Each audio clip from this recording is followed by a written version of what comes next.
this one, even though it's going to have to do. So often, you hear people refer to others and say, I know him forever, or we've been friends since kids. Well, since the age of 5, Mike and I truly have been navigating each other through the ways of life. Growing up knowing someone for as long as we have, you can't help but rub off on one another. And before you know it, you're talking to life, making the same bad jokes, and laughing at the same dumb things. You've already heard about how Mike is an unbelievable athlete, a kind, sensitive guy, trendy, well-dressed, how he'd sing me to sleep in college. That part I meant to erase. So, I thought I'd go down a slightly different path. Mike and I have picked up some very educational do's and don'ts along these 23 long years of friendship. Some don'ts. Testing the speedometer of our cars on the way to Roosevelt Field Mall.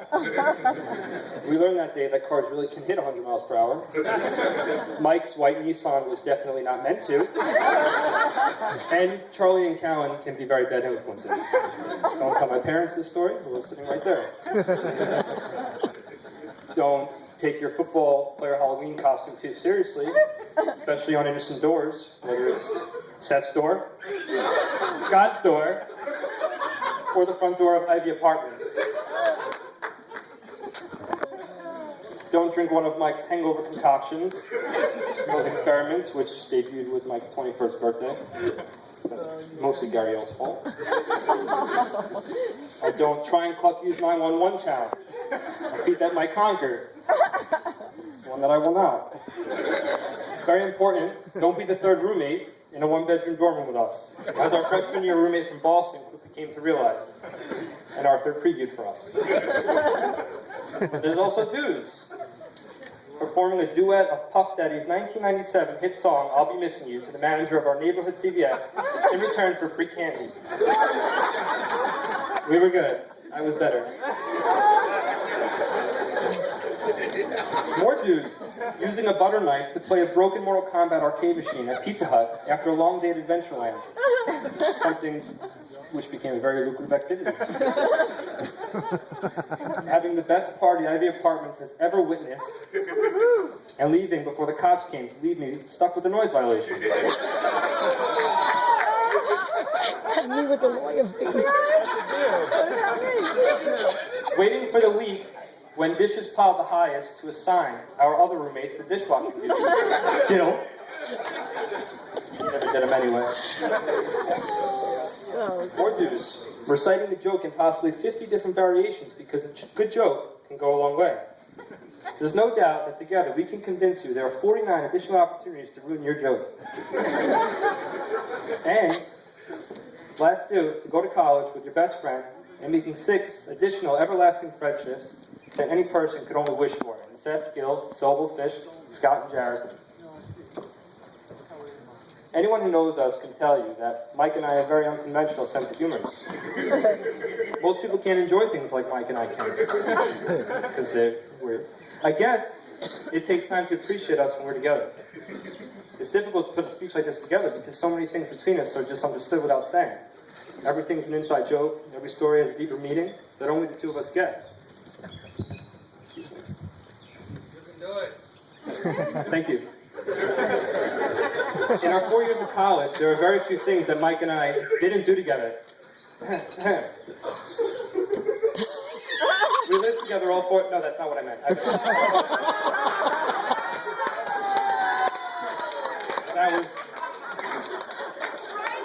That was meant Sobel, shut up. We lived together all 4 years, had virtually every class together, every meal together, many of which that took place at Cluck U, pledged together, dressed up together every Halloween, whether it was soldiers, Chippendale's firemen, or football players. None of this worked out. They were all good costumes. But I'm going to change the pace now. I'm going to list a few things that Mike's good at. Distracted me in our history of ancient civilizations night class, 2 hours into the painful 3 hours, laughing at the naked children's toys, which were removed of sexual organs. Anyone who shared a class with us, would know that one of us started laughing, we're both done for the day. Mike's also good at correcting people for the typical grammar 101 mistakes. Saying, I'm doing good, instead of saying, I'm doing well. Saying, Mike and me, instead of Mike and I. It gets annoying, but it grows on you. Mike is a magician with a bottle of Brunette's vodka. The way he can make an entire handle disappear. Something the 8 of us University Courtyards roommates truly enjoyed to watch. Some more than others. Being extra efficient with his birthday by extending the one day through an entire week of celebration. I thought that this would stop when he turned 21 or 22, but it still happens. Also, being the first to remember everyone else's birthday or any important event in people's lives, and making sure I don't forget to wish our friends a happy birthday. Making medical diagnoses, one would think Mike read his medical dictionary, as he's great at advising appropriate medication after carefully analyzing your symptoms. A few things that most people wouldn't know. When my sister broke her nose some months before her wedding a few years back, I offered to reset it for her. Some might wonder, why in the world would I even offer something like that? Of course my sister did not take me up on it. However, what my sister didn't realize is that this wouldn't be the first time I would have performed a procedure like this. Mike accidentally collided into one of our friends' heads one night, and when we got home and realized his nose was not where it was when the night began, I assured him this is something I could fix.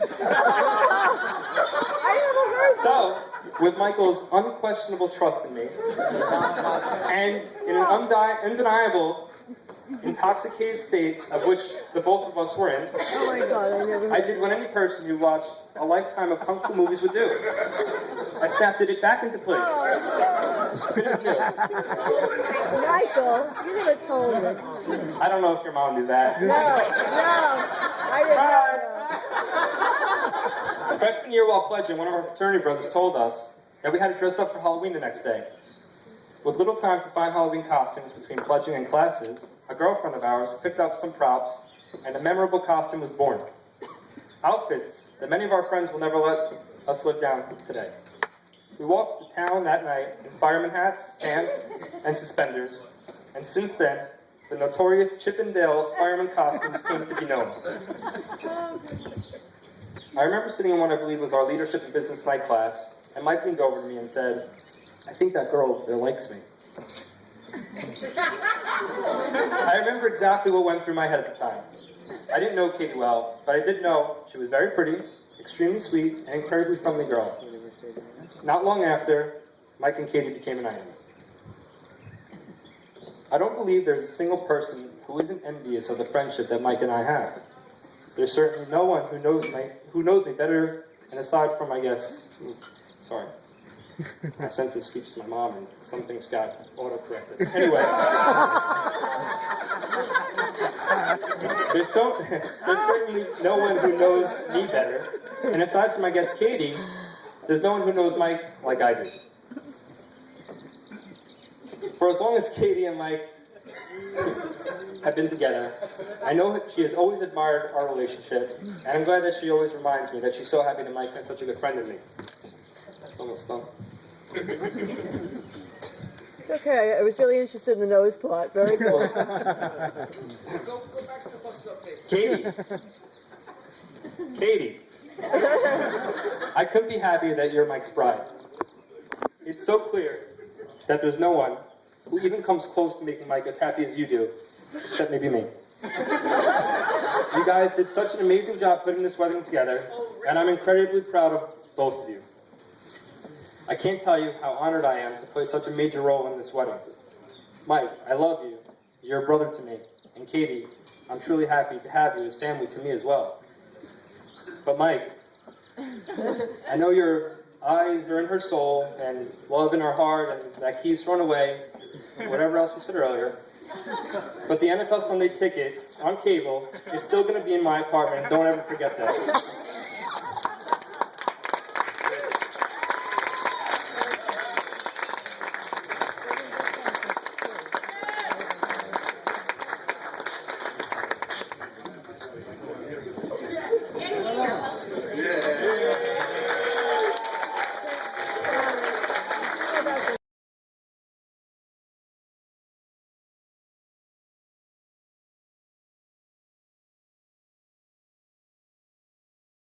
Here.